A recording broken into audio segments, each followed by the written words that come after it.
setting that up. Well, I guess that settles it then. No babysitter, no cruise. Now, just a minute. Wipe off those long faces.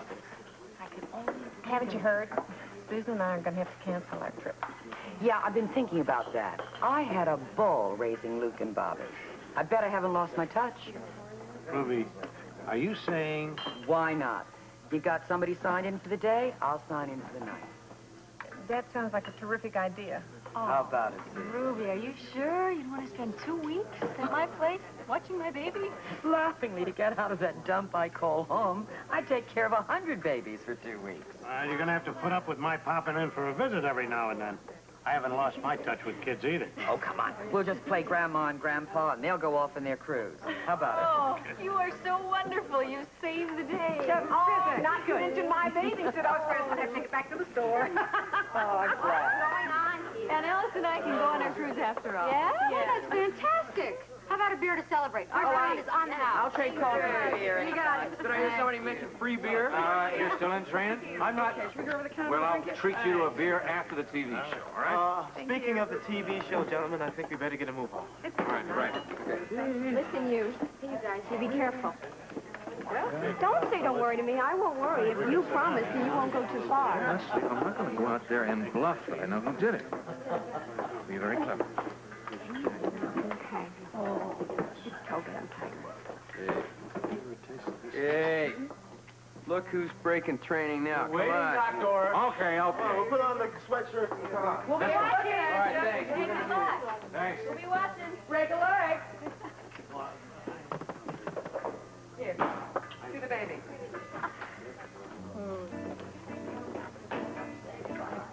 All people.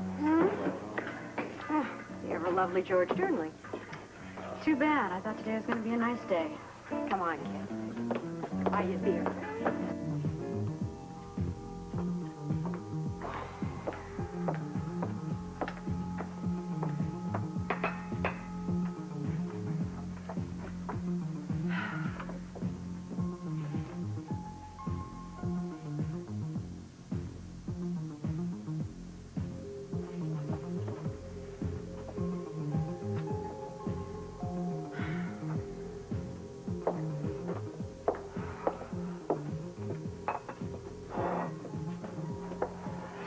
Could I get you a fresh cup of coffee?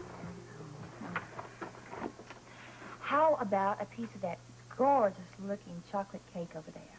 No. Is there anything I can do to help you? Just your being here has really been helping. You really mean that? Of course I do. I really am sorry about being so nasty to you yesterday. I was tired.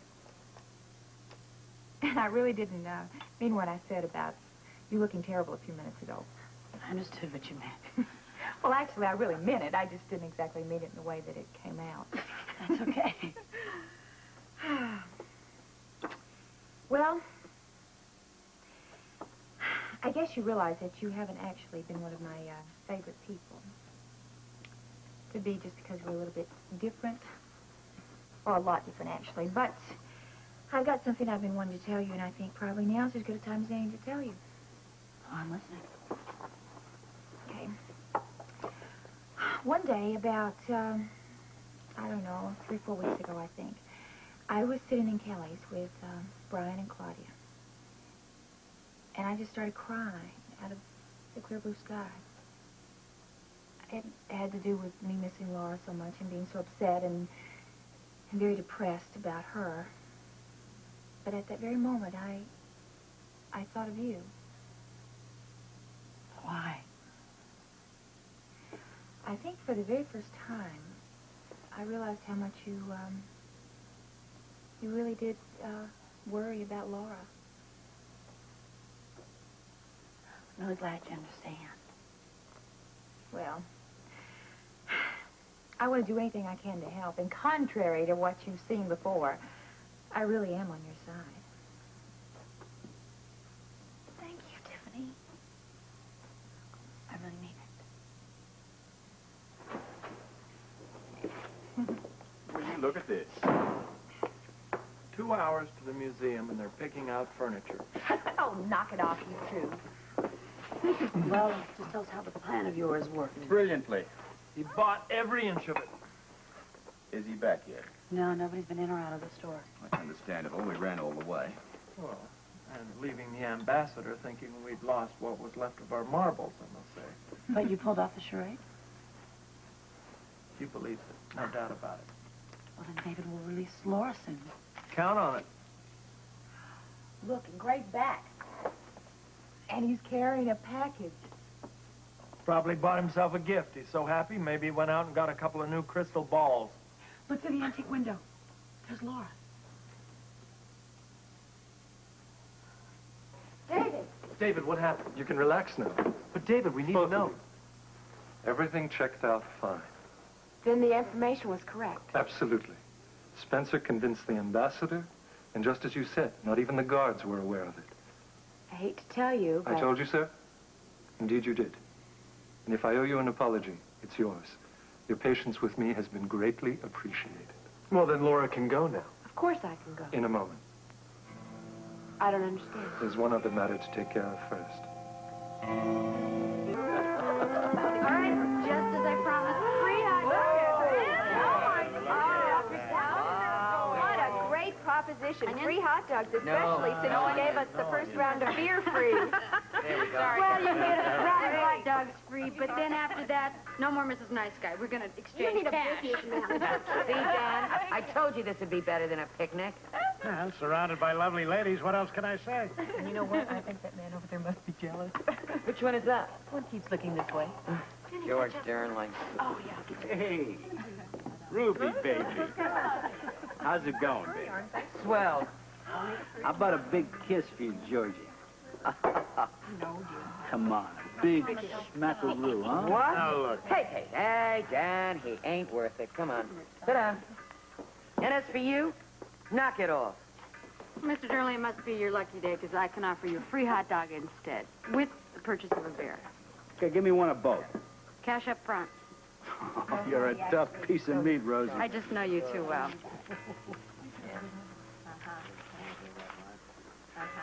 Oh, Dr. Weber, can I see you for a minute? It's business. And the dog's not back in 5 minutes. Good luck. Oh, I thought you'd like to know, you don't have to worry anymore. About what, Mr. Dernley? About my, selling out the sports center building out from under you, you know? Gee, I heard you had an offer on that. Well, it's been withdrawn. Really? Wasn't good enough. It's probably fake to begin with. Look, so I'm not such a bad guy after all. Hey, since I didn't kick you and your pals out from on the street, you know? Let me buy you a beer. Thank you. We've got beer at our table. Let me move the chairs out a little bit. Oh, okay. Hey, Rosie, I hear the doc and the kid are going to be on TV today. What's the story in that, you know? Sometimes the market How about my beer? Gentlemen, you look just great. If you'll take your seats, please, we're almost ready to start, okay? And remember, right out there, you see that red light? Don't forget, when it's on, you're on, okay? Yeah, when the red light is off. That's your biz. Okay, any other questions? Yeah, how much time have we got before we start? Let's see. Oh, my goodness. We're almost 10 ready. seconds, Mr. Collins. I think I'm getting stage fright. Don't you dare. You're the fighter here. Come on. Right on the set. We're on in 5, 4, 3, 2. Good afternoon, Port Charles, and welcome to the Jack Collins Noontime Show.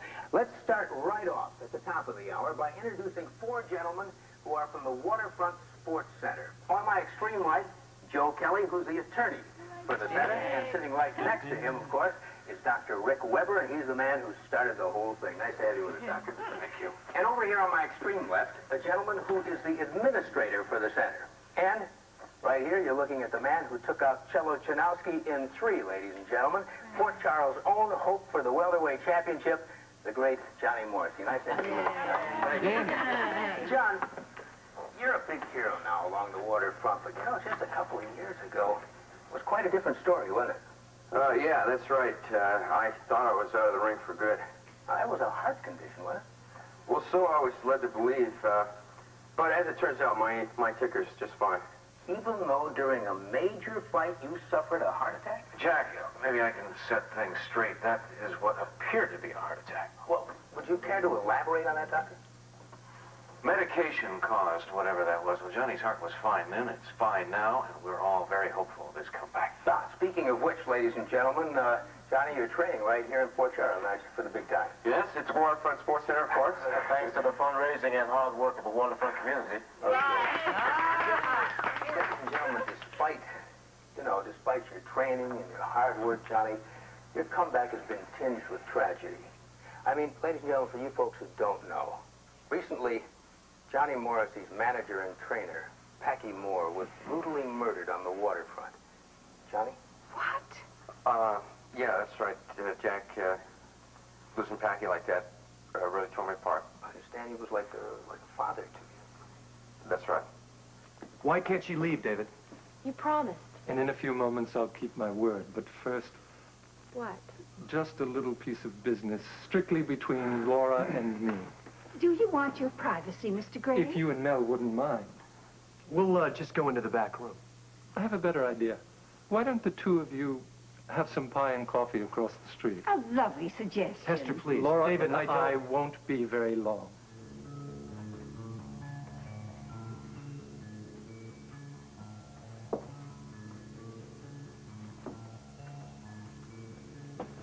Laura, you've been such a good girl for me. I have a little present for you. Isn't that... That's Wilson and Miss Pumpkin. What the hell are they doing here? Oh, good Lord, they're coming in here. Look, everybody at the We back. can't leave without Laura. Jackie, come No, on. It means that they... Listen, Jackie, you got to engage, Jackie. Go on. Thank you, Mr. Wilson. Sure. Do you have some of your fresh rhubarb pie today?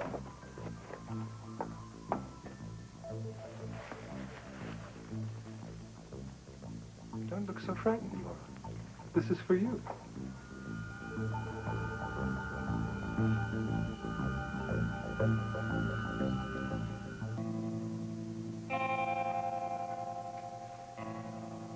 I love it. I had a feeling you would. Then do I get to keep it? On the yacht. You must keep it with you on the Haunted Star. I will. And remember, if you have any further information regarding the security at the museum, you will bring it to me immediately. Just like last time. Only this time, I don't think there'll be any further changes. May I go? You may go. David,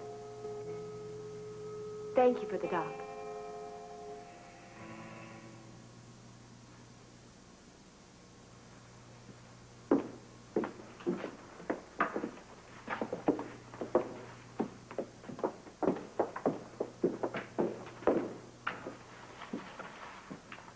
What did you do to her? To her, Mel? To her, with her, however you choose to put it, David. Why did you want to see Laura alone? Why, simply to thank her, of course. And you couldn't have thanked her in front of Hester and me? I had a little present for her. A special gift for her to bring back with her to the yacht. Why, Hester, what have we here? Fresh rhubarb pie and coffee. We brought some for you, too. Join us, Mel. We'll make a celebration. A celebration of what? An operation which I am now assured will work perfectly. Your coffee, Mr. Gray.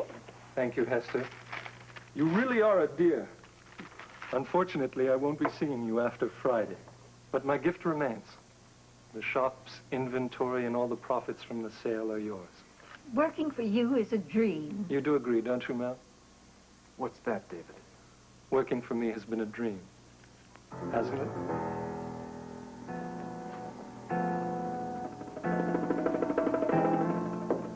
Dr. Weber, you've had dreams about the waterfront, about how it could be. Still have them? I'm very hopeful right now. Despite the recent outbreak of violence that we've had over there? We are not going to I let love that this. interfere with I our... think violence was just invented Your around here. chances really are Doctor? I mean, really. We've made a lot of inroads down there. We've established a medical center. Now there is medical aid to people that have never had it before. Oh, that's quite an accomplishment, if you ask me. Yeah, ask anybody down here, and they'll tell you the same. A lot of lives That's right. We're keeping kids off the street and out of trouble. It's not just that. I mean, more and more people are getting involved, and the community is pitching in, which means that some attention is finally being paid to a part of Port Charles, which has been previously pretty much ignored. Yeah, Dollar Days sure brought everyone out. Oh, and all kinds of people call the Webbers just offering. Doctor, the violence persists. And not for long. Well, then you have a, quote, dream, perhaps, to put an end to the violence? Well, that's another dream that very soon will no longer be a dream. It will be another reality. You're sounding awfully confident today. That's because I'm very determined. We are all determined. Yes. These guys can't keep running us down. No way. I tell you something. Let's get back now to this murder that's connected with the sports center. Let's talk more about that. All right, the local police are working very closely with us, and we're working very closely with them. All right, but do you have any leads? Yes, I have leads on 2 fronts in that area. Okay, now, Doctor, you're saying two areas. I would like for our audience to know just which 2 areas you're talking about to clarify it. Number 1 is Packy Moore's murder, Johnny's manager. Well, now, I assume that the police are working on that, aren't they? Yes, Captain Ramsey has given that top priority. However, I've done quite a bit of investigating myself as to identifying the killer. Doctor, you said 2 areas. Now, if Packy Moore's death is one of the areas, tell me what the other one is. I'm sure you realize that there are a number of facts here that I have to keep to myself at this point. I can tell you and the viewers out there that it has something to do with Johnny's first fight, the apparent heart condition that Johnny had. Okay, now, excuse me, but earlier you said that Johnny had what looked like a heart attack. And then you went on to say, you stated that, as a matter of fact, there was really nothing wrong with Johnny at all. Now, Doctor, are you saying that... Look, I'm saying that there is a definite connection between that first fight and with Packy's murder. I'm also saying... I don't understand. Why does everyone think you're dead? Responsible, and I am not going to rest until justice is done. We'll be right back. We did it! It worked, it worked. We forced Crane to making his move. That's right, man. We got him right where we wanted him. Indeed. Yeah, but what about Laura? Listen, don't worry about it. She'll be along soon. But I should have waited for her. Oh, yeah, with Mel and Hester coming into the coffee shop. Hey. No way, no way. But I could have gone down the street, waited on the corner, and then gone back in after they had gone. Jackie, will you chill out? Will you just cool down? Laura's going to be fine. She'll be back here at the ship before you can say anything. Yeah, okay. All right? Good. You calm down? I'm going to try. Good! Because we have strategy to put into action. Gray is going to move tonight. That's right. We're going to catch him in the act. But for openers, we need an operator at the museum. And I thought I might put you down for the first shift. You know, Tiff, you have always been the very best at the first shift. Very shifty. That's right. I can stare at the treasures of Malkuth with the best of them, darling. Will you really do that? You don't have to ask twice, darling. Thanks. Good night. Bye. Bye, baby. It's Laura, Jackie. Oh, am I glad to see you. I am good to be back. Boy, now everything's really going to be fine. All right, let's get our priorities right and celebrate, shall we? What a good idea. Why don't I pour? Why don't you? Thanks, guys, but exclude us because we really got to go. Oh, Jackie, why? Well, one, you look exhausted, and I haven't slept all night. So why don't we go back to the hotel, okay? Well, I bet Luke wouldn't mind if we slept here on the yacht. Now, would you, Luke? I wouldn't mind that for a moment, baby. Sure he wouldn't. Terrific. Well, listen, I'm looking forward to this drink here. All right. Everybody. Celebrating, you Come know. on, Jackie. What is it? Success, I believe. Cheers. Indeed. Last one blitzed is a river bar. How well do you know your favorite ABC daytime dramas? Play Daytime Dilemma and find out. Starting May 31st, an exciting one-minute game following One Life to Live in General Hospital. Try to predict what your favorite characters will do next. We'll call viewers, and a right answer wins a prize from ABC. Send your name, address, and phone number to Daytime Dilemma, Box 1128, Radio City Station, New York, New York, 10101. Everyone has a chance to win on ABC's Daytime Dilemma.